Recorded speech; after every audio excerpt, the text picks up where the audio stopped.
And now on to today's topic, supporting prospective teachers to engage learners during school closures. This issue is very much on the minds of many teacher educators this spring.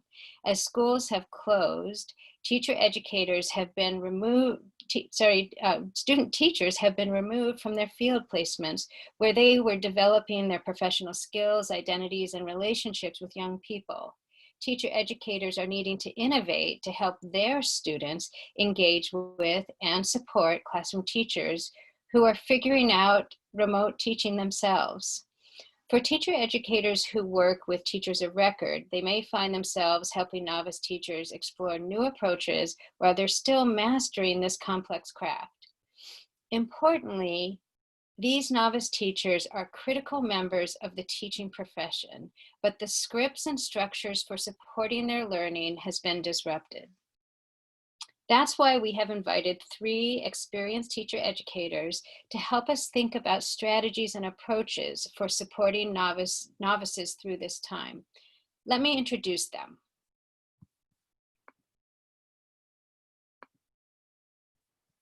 Patrick Sexton is the Assistant Dean for Teacher Education at the University of Washington's College of Education. In this role, he oversees the work of 5 diverse teacher education programs. During his 14 years at the University of Washington, he has worked at the institutional, regional, and state level on issues related to teacher education.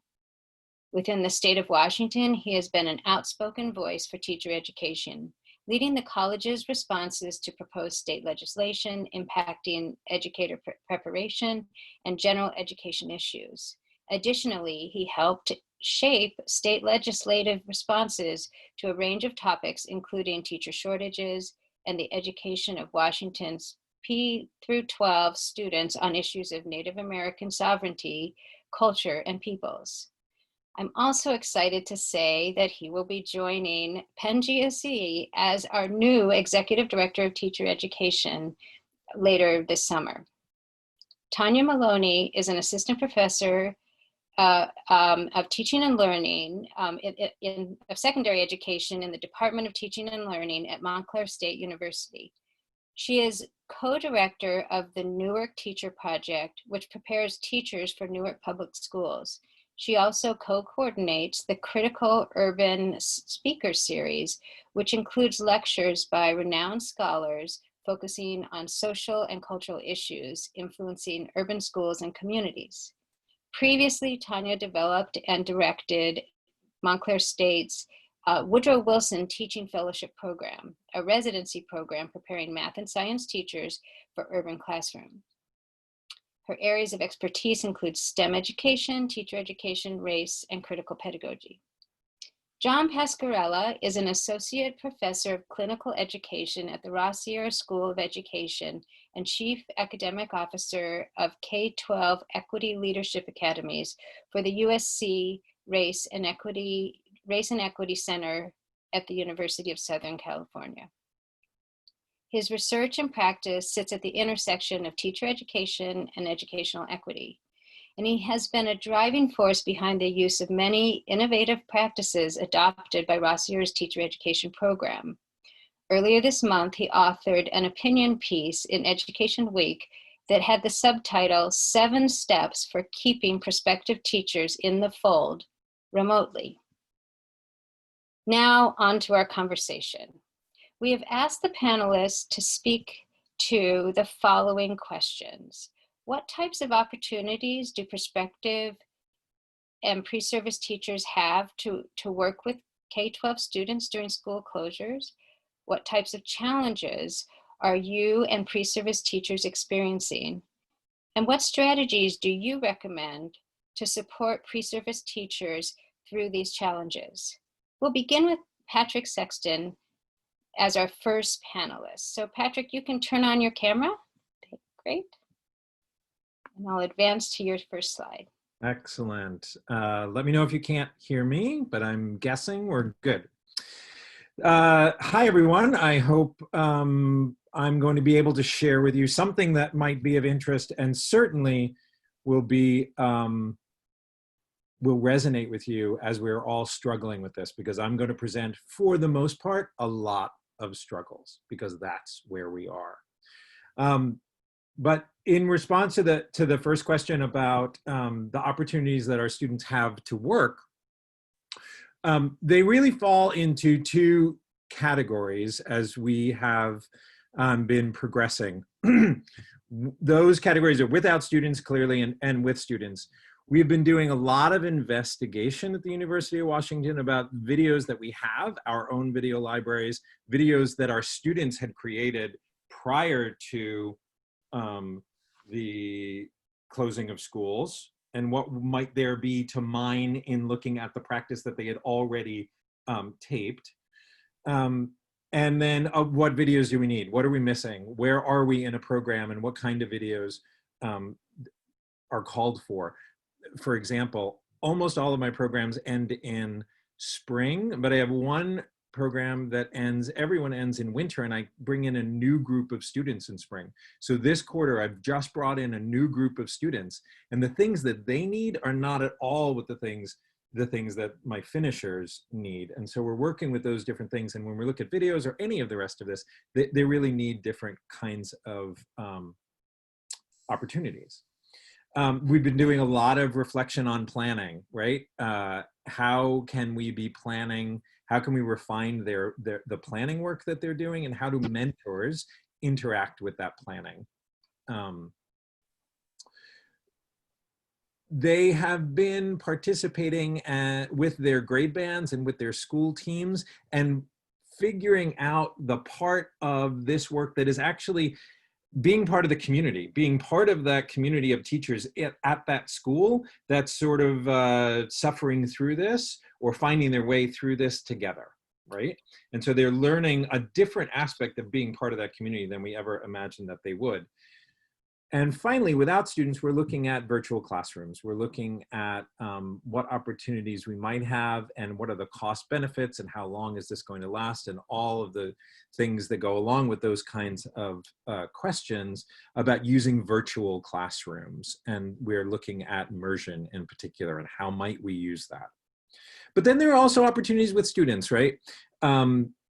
Lots of, can we go back? Lots of opportunities to communicate with families, right? As a parent myself, I'm getting lots of different kinds of communications from my kids' teachers. Some of them also happen to be my student teachers, which is a very interesting kind of place to be. Looking at what are the ways to effectively communicate with families in general, but then also right at this time, right? Are they co-authors? Are they calling? Are they the lead author? Where are they in their practice, and what is it that they need? So we're trying to make these opportunities as specific as we can to the individual candidate's needs. And with 200 plus of them, which is medium size for probably amongst the people here on the call, but it's still quite a task, right? With 200 different individuals. Some of them are actually getting to do their whole learning cycles, but at a distance, and some of it's synchronous and some of it's asynchronous. So they really are getting a chance to be right in there, and they're ready for it. And some of them are actually supporting their teachers who are not always as tech savvy. And some of them are really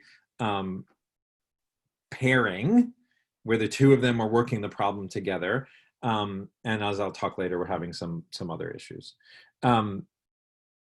Lots of them are able to do small group or individual student support. That becomes a question with safety and those kinds of things that we're trying to work through. But for the most part, that hasn't been an issue, but it's definitely something that we're thinking about. Doing student support either through communication with families or with the students themselves, depending on the level, or working visually with small groups in real time. And then many, many, many of them are helping out in their schools and districts with supporting their communities getting materials and food. So we've got a number of schools that have been set up as distribution sites to hand out materials, hand out food, and they are participating in those community activities and learning a lot through that. Okay, can you go to the next slide, Janine, please? All right, so what kinds of challenges? As I hinted at earlier, an extremely wide variation. And it's what you would expect, and it's what you have anyway. As you all know, there is a wide variation in what our students' experiences are in the classrooms, depending on their mentors and their schools and their own readiness and all of that. But it's exacerbated at this point, and it's showing up in different ways because of the teachers or the schools or the districts' readiness for this kind of world event, right? Lots of questions about tuition and previously scheduled fees that we've collected, and how are we going to get them back to them if we're not using them, but then trying to explain to them, well, even if you're not in schools, it doesn't mean you're not practicing, and here's how we're using the fees, and how much is too much information, how much is the right amount of information. And so we're working through all of that, as I imagine everyone on the call is, but it's a question that you both need to answer programmatically, but also take guidance from the college and the university as well. We're experiencing communication overload. I've had 5 directors, and every one of them has said, if you give me one more resource, I'm going to scream. And I bet that that's the same thing for our teachers. Balancing personal, academic, and school and student needs and stresses is something that, again, I think we're all dealing with. But for some of our students, the stress is really getting to them. And some of them, we're at the point now of saying, calm down, it's okay. We'll bring you back in the fall, and here's how we're going to work that out, right? The stress is just too much. And so I'm going to pull you from this experience within collaboration with you, so that you can have the opportunity to practice when we might be back at school again. And sometimes it's a real mental health issue, as I'm sure you're all experiencing. We're also having very interesting certification policy questions and challenges from the state, right? We can't finish any of the testing that our students need. And so so the state has provided guidance. They've also provided some new certificates that our students will get until they can finish their testing. But we're gonna have to hold on to them and work with them throughout that whole time. We're also having lots of issues of getting clearance and getting them the statewide clearance in order to practice in schools.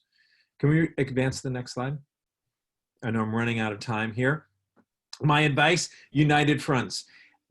My group of directors has pulled together in an amazing kind of way so that we are speaking with one voice whenever possible. Even when there are variations for all those students I talked about, the united fronts has helped us incredibly not bifurcate, not splinter off, and we are really presenting a unified front. My suggestion to all of them was to regularize communication. Say to unless it's an emergency, I'm going to communicate with you all on Monday afternoons and Thursday mornings, so that they know, so that our students know when to expect. And if it comes out at a different time, it's kind of something that's really highly important. But there's so much communication. Let them know when you're going to do regular communication. We're also trying to take the pressure off of them with clarity whenever possible. Take the pressure off of having to perform at incredibly high levels at every turn. When do you really need to show that? And when can you back off a little bit?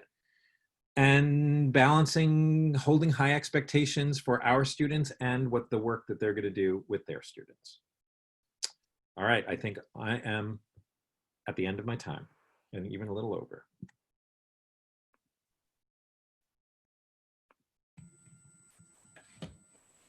Thank you, Patrick. That was, you covered quite a bit, and I think each of our subsequent panelists are going to dig into a few more specifics that probably fall under some of the things that you addressed. So let's move on to Tanya Maloney, who is our next panelist. Tanya, you want to turn your camera on? Yes, hello. Good afternoon, everyone. Thank you, Janine, for inviting me here. As Janine just mentioned, I'm going to zoom in a little bit on what Patrick has just shared with us, because much of what Patrick shared is very similar to what we're experiencing in New Jersey, particularly with our pre-service teachers at Montclair State. So what I'm going to speak to specifically is my work with the New York Teacher Project. So I am the co-director of the New York Teacher Project at Montclair State with my colleague and friend, Dr. Bree Pickauer, who does the work mainly with the elementary teachers, and I do the work mainly with the secondary pre-service teachers.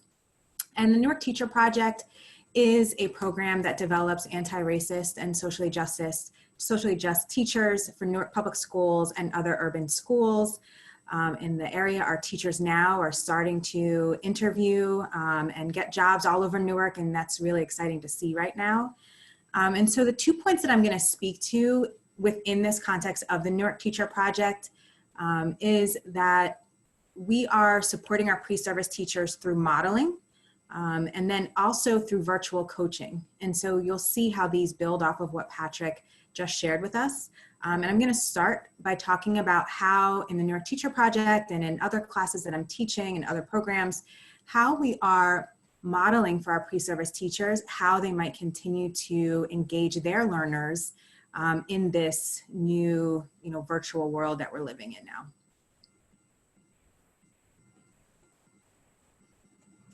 Okay, so this first piece, I have a collage of images here.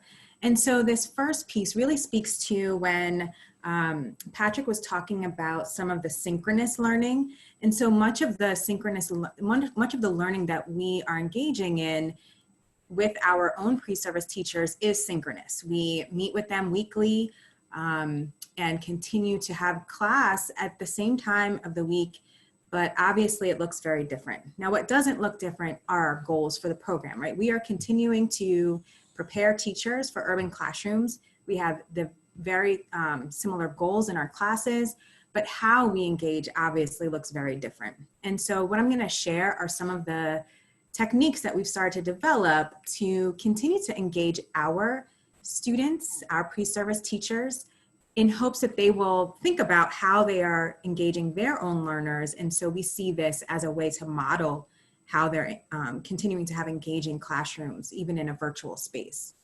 So in the upper left-hand corner, you see here small group discussion roles. So we have small group discussions all the time. And so in the Zoom world, so we use the Zoom platform for our synchronous teaching.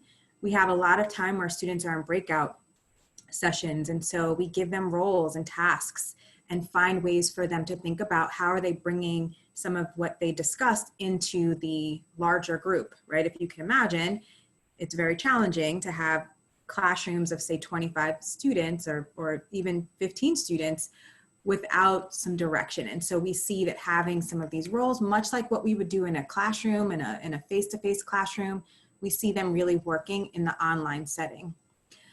We also use every tool in the online setting that we possibly can. Polling, the chat function when they come back from group discussion, having some of them chat in the chat box. Every tool that is at our grasp, we use that. And what we're really doing there is modeling how our students can do that with their learners. Another tool we use are exit tickets, right? We use that in our classroom, but this is a way to continue to engage our learners in the virtual space by asking them to share what are they learning, what are they walking away from this time with. And we find that our students are already using some of that exit ticket as a tool. On the upper right-hand corner, you see one of my students actually sharing what her small group had come out of a conversation talking about after having a choice reading. And so they had created this slide in their breakout group, and you see her presenting it. That was another way we were engaging learners. In the lower left-hand corner, sadly, we were not able to have our speaker series this semester with the Critical Urban Education speaker series. So Dr. Pickauer and I have been using the virtual learning space as a way to bring in some of those speakers that would have come. And so you see that Dr. Jinwright image in the lower left-hand corner. We continue to bring in folks to our space. In the bottom middle, you see some images of some teachers some K-12 teachers that I invited to my class to talk about their experiences in this virtual world that we're living in. And so I'm finding that this virtual world is allowing me to engage my learners by bringing in folks to classrooms that we would not have otherwise been able to do, because these folks would have been teaching while I was teaching, right? And also, we heard Patrick sharing about the need for us to continue to talk about our students' mental health during this time. In the lower right-hand corner, you see one of the many tools that we continue to use to think about how are we continuing to ask our teachers, which we were doing prior to this moment, but how are we continuing to ask our students to check in with themselves and to model for them how they can check in with their students. And actually, this is actually a tool that one of our students brought to us that they were using in their classroom that Dr. Picaro and I use now across many of our classrooms. And so they are also teaching us how to continue to engage in our mental health. I'll go ahead into the next slide. So the other piece was that Patrick was talking about asynchronous learning. And, you know, one of our cooperating teachers is phenomenal at creating asynchronous learning videos. And so she is actually modeling for our student teachers how to create asynchronous videos. And so what you see here are screenshots of a video that one of our students had created to talk to her children about the effects of referring to the coronavirus as a Chinese virus. And everything that we've asked our students to do in the face-to-face learning, having a clear learning goal, having,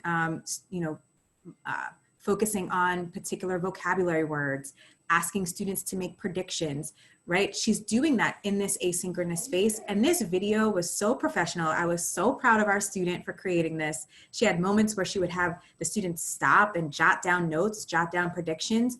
And so she's already, from her cooperating teacher, learning how to create very engaging asynchronous videos. And for my last slide, I'm running low on time here. So the other piece I wanted to talk about is how we're supporting pre-service teachers through virtual coaching. And so we do this in two different ways in the New York Teacher Project. We have our students coach each other by bringing in videos into the classroom of their teaching, think 8 to 10 minute videos, and they're highlighting a particular aspect of their teaching, and it is often around how can I engage my learners. And so they continue to work through a protocol where the folks that are watching these videos are giving feedback to the teacher being highlighted in the video. And so this is providing them with a peer virtual coaching space that we used, again, prior to this moment, but we're continuing to use in this moment.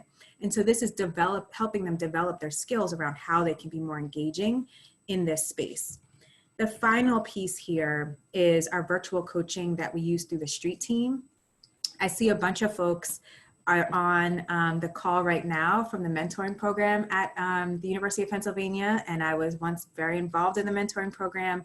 So those of you that are involved in that program, the street team is essentially a mentoring program.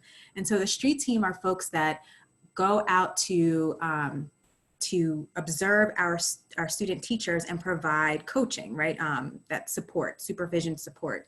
In the virtual space, this role has continued. We have our street team members sometimes logging on into the synchronous space, observing our student teachers and providing coaching support. And it is often around how can we continue to be more engaging in this virtual space. Even in the asynchronous space, we see our street team members providing feedback on lessons, much like what Patrick was sharing before. And also, I wanted to speak to this wide variation. We see wide variation in what our pre-service teachers are doing, even in one city, in one school district in Newark Public Schools, depending upon the level of access that our students and that our children had to technology.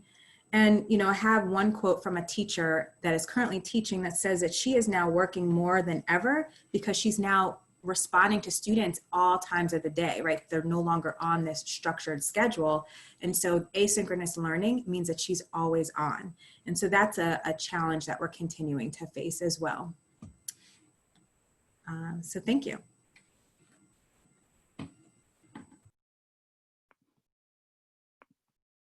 Thank you, Tanya. Just as a reminder, if you have any questions for Tanya or Patrick, please put them in the chat directed at me, and I will share them when we have had our final speaker. Our final speaker is John Pascarella. And John, why don't you turn on your camera?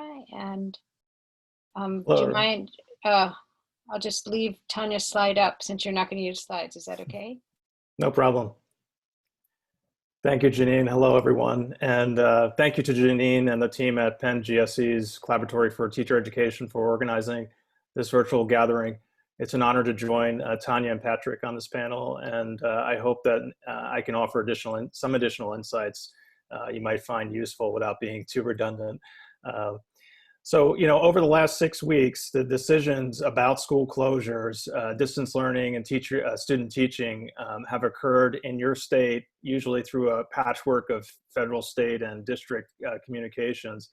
And that these decisions, you might have noticed, often make no mention of student teachers or prospective teachers. In fact, as you're scouring the news, looking at articles in Education Week, or looking in more mainstream periodicals like Washington Post and the New York Times, you'll see that often there is very few discussion pieces on prospective teachers.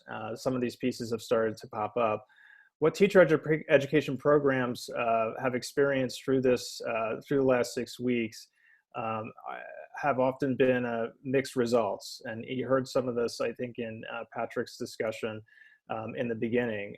And so the teacher education programs are having mixed results from attempting to communicate and collaborate with districts on clarifying how to proceed, and mentor teachers, the host teachers who are hosting our teacher candidates, have also had mixed results getting clear answers from us teacher education programs.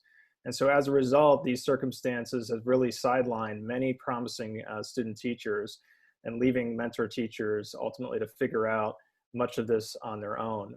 And so I wanted to speak a bit to the policy decisions, because I think these decisions are causing a great deal of ambivalence about how to work with student teachers. And in many cases, the mentor teacher is left as the only lifeline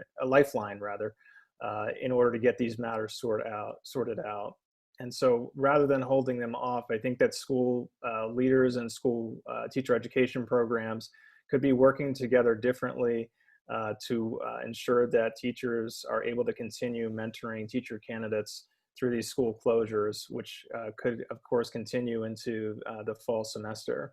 I think that first and foremost, that we could do this by holding listening sessions with teachers who have been mentoring teacher candidates, or who might be willing to continue mentoring candidates in the fall, to hear their feedback and concerns, as well as questions about how to navigate this arrangement. I think that by partnering with the school district leaders, we also need to communicate clearer, practical guidelines to help bring student teachers back into the fold.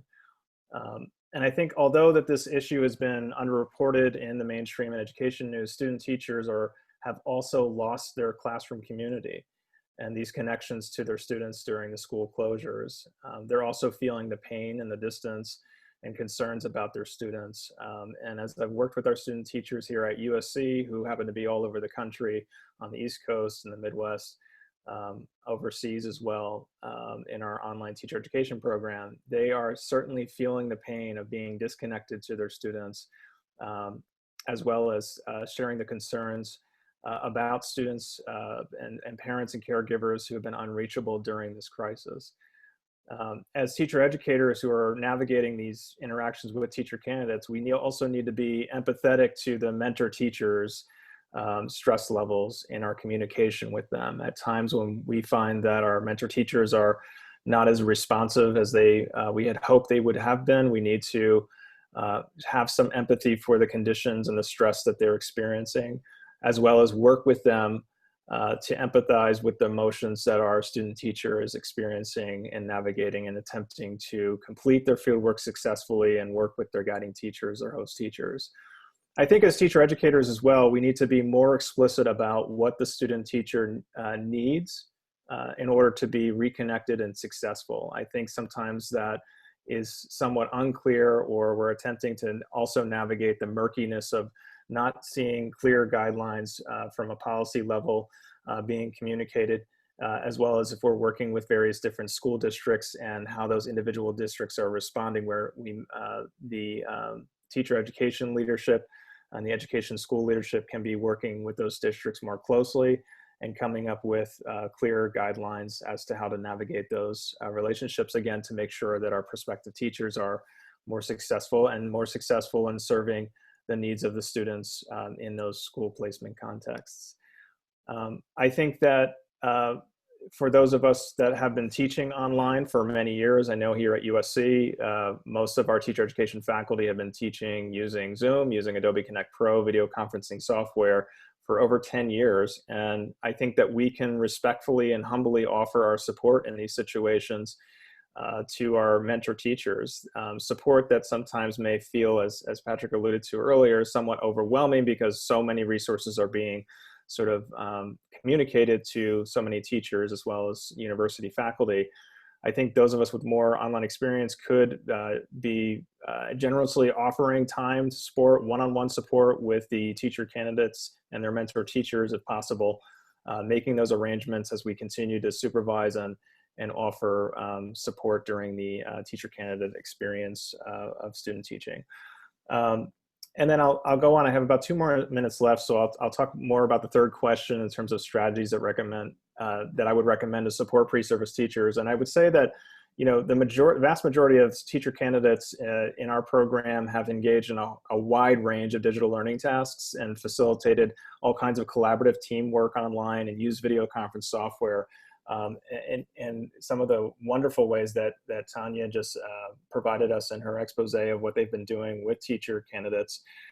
I think there are many opportunities in which mentor teachers, host teachers can delegate responsibilities to partnering with student teachers, keeping in closer contact with their most vulnerable students, as well as establishing new routines and norms in the online setting, whether it's video conference or it's using various digital learning platform tools to plan learning tasks, as well as addressing disruptive incidents that occur in the online setting. There's been several reports from our own teacher candidates, as well as you've seen and learned about in the news regarding Zoom bombing incidents or other disruptive incidents where we've seen very explicit acts of racism, those that are, of course, most traumatizing to minoritized students. And although we're all feeling the strain of the COVID crisis, racial issues don't take a backseat to learning during a pandemic, and they need to be addressed explicitly. And I would say, as many folks are acknowledging in the news around the Zoom bombing incidents, that these issues are only further magnified, and that they magnify the systemic inequities that are made worse by this crisis, by affecting our most marginalized students. So I think that school leaders, as they're pulling levers necessary to make sure that their teachers are well supported, we can be working with them to ensure that student teachers also have access, such as setting up faculty accounts on closed learning platforms and to email accounts to continue to communicate with the students and there's my timer, in their school district to continue to complete their student teaching and move into their teaching positions in their first year. Thank you. I have more to say, but I'll cut it off there. Thank you so much, John. Could all of the panelists please turn on their cameras and mics, and we'll have a few questions. Remember, just chat your questions, put any questions you have in the chat to me.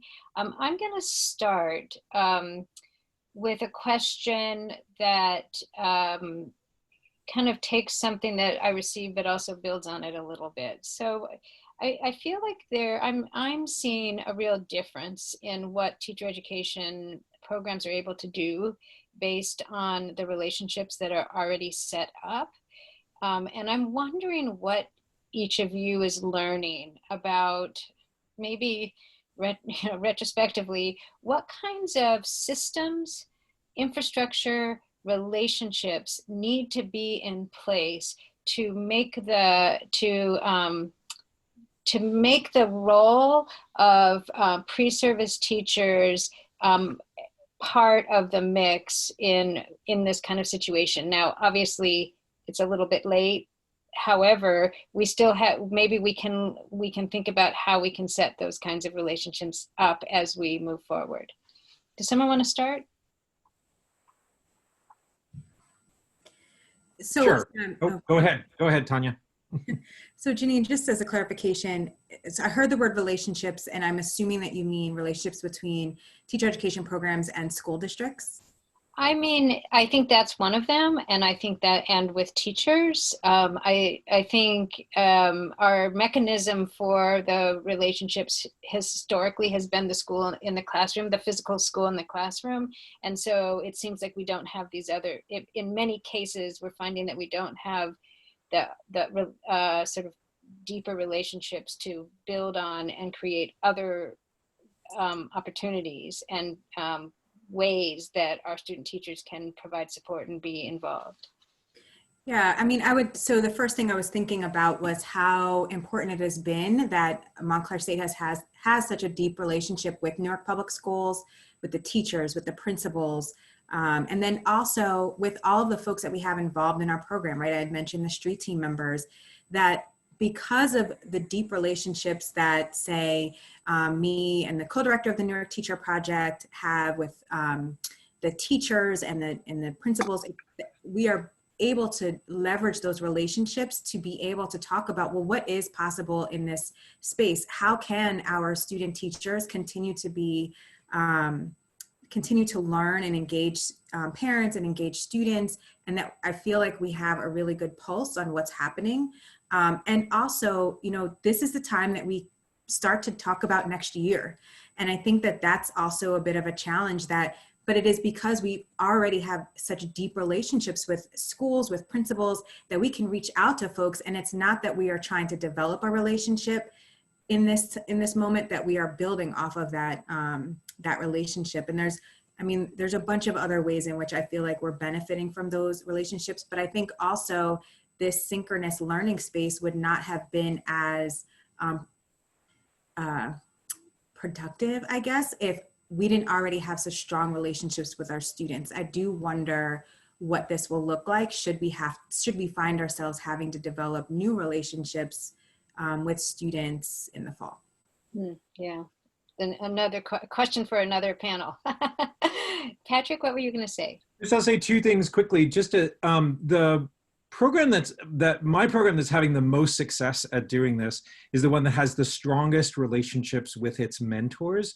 And so right away, they brought the mentors together to start designing with the mentors. What are the activities? Well, a small group of mentors, right? They got 5 mentors together. What are the things that mentors and mentors and students can be doing together, right? And so it didn't come just from the program, but it came from their fellow mentors as well. And it was really based in the reality of what was happening in those classrooms, and the language mirrored what is going on in that district. And so I think that set of relationships was really leveraged well, because it was mentor to mentor, not just program to mentor, right? It had those things. And then I just to Tanya's last point, the relationships amongst my secondary program started this quarter, right? Never seen these students before. First experience is everything online, no kids. The relationships between my faculty and my director were the most important thing there, because they came together and designed collectively, what is this holistic experience going to be for our new students? And that was just incredibly vital. Great. John, do you want to add? Yeah, I would only add, I echo the points that I heard from Tanya and Patrick, and that is that, you know, our faculty, their teacher educators, the individuals who have been able to already have fostered deeper relations with their mentor teachers in the field have had the most success in continuing that during this. We were already online. We already had all of our classes online. We do have an on-campus program as well. And for those folks, they had experienced some form of online education. So I think that that's important. I think this is also giving us perspective on what do teacher education programs, school partnerships look like? What could they look like to foster closer collaborations? We've seen many high leverage teacher residency programs out there that have afforded their teacher educators the opportunity to structurally work better together with the schools by having more time to work with individual candidates built into their profile as teacher educators. I think that's one step. I think there's the stronger discussion and/or collaboration that can occur with with central district offices who are pulling levers on how should these relationships proceed in the fall and the coming year. To strengthen the communication and unification around how do we support our prospective teacher pipeline and how do we do that as co-teacher educators is an important conversation that should really have already been occurring, but is even more important during this situation. The next question is, what are you noticing your pre-service teachers learning that might be different, that they may not have had opportunities to experience in a powerful learning way in the physical classroom space?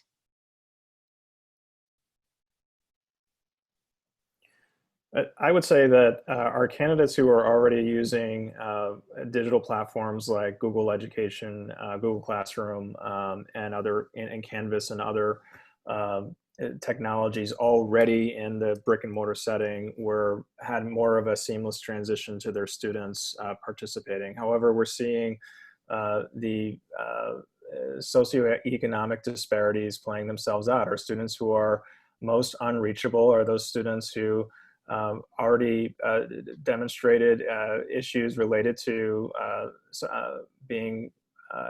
experiencing historically marginalized experiences outside of school and in school. The extent to which they're connected or choosing not to connect when there's online sessions available to join their teachers. And the assumptions that are being made by the educators involved we need to engage in implicit bias, work with our teacher candidates and our teachers in those contexts to work through that. I think the other big concern that I've seen our teacher candidates be unprepared for when facilitating online instruction is where implicit bias comes up among their students, anticipating and being able to explicitly or directly communicate addressing those biases that come up because we're all now looking into each other's homes. And we're seeing that that our teacher candidates and our teachers are not as well prepared to address not just privacy issues beyond what the current policies and laws provide, but to create and build greater trust and safety amongst their online learning community once we're all live streaming into each other's homes. And addressing those implicit biases that are coming up, some of which we're not seeing because they're using private chat or other messaging and work around features, but we either learn about afterwards or have to address in the moment. Yeah, and I think, when we're talking about learning opportunities, I can sort of think about two different ways we understand what is the opportunity for learning, right? So like what I hear John speaking to is the fact that our students are seeing firsthand, right, because they're also in classes together, what are the disparities, and they're learning about them in their coursework, but they're literally getting to see what do those disparities truly mean for the children that we're working with. I had mentioned briefly that there's wide variation in Newark public schools, right? And so there are in Newark is a pretty segregated community, even though it is a community that serves primarily folks of color, that you have in the South Ward, you have primarily Black and African-American children and families, and they went home without the technology that they needed in order to engage in synchronous, asynchronous, right, and any type of online learning. And so we see some of those schools getting donations now because it is hitting the media that, oh, by the way, we still have a lot of inequity by way of technology. In the North Ward that serves primarily Latinx, Portuguese population, a lot of the schools in those areas had been using computers earlier in the year. It was as if they were prepared to switch over to online learning in ways that the South Ward didn't have on their radar, right? Because they didn't have the technology, right? And so, so I think that we're seeing that variation, and that our students are learning about how that variation affects what is possible. And also, I think that we have children that are unable to make it to school, right? And I think that one of the other things that our students are potentially learning is that we are now developing the tools to engage students that don't come to school. And so what could those tools look like? It could look like asynchronous learning. It could look like us creating these videos that we may have never been doing prior to this moment, but now who are we then engaging, and how are we learning how to create these tools for our students to engage them beyond the classroom? That's really helpful. Two really quick things. Yeah, really quick, and then we'll go to the breakouts. Yeah, go Okay, ahead. great. One, I think that our, building on everything that Tanya and John said, our candidates are seeing their mentors as learners in new ways, just incredibly new ways. The vulnerability is huge, and their schools and their systems as learning systems or not. And the other thing for us as teacher educators, what are our skills at helping our candidates mediate what it is that they're learning? Like John may be way ahead about this because of the level of online learning stuff that they're doing, but how do we help our candidates think about the things that they're learning and put them into the scaffolds that we've given them in foundations and methods and those kinds of things already? Just a big wondering I have. Great. Thank you. I'm going to share the screen as we go into the breakout. So we're going to move into our breakout sessions now.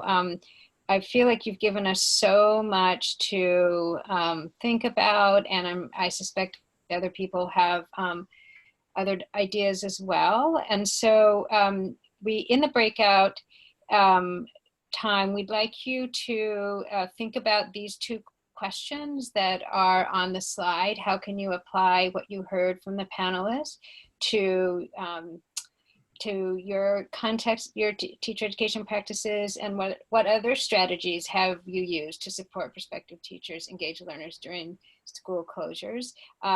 Possibly you might have one person in each breakout session serve as a facilitator, but you're all teacher educators, so you're pretty good at doing that.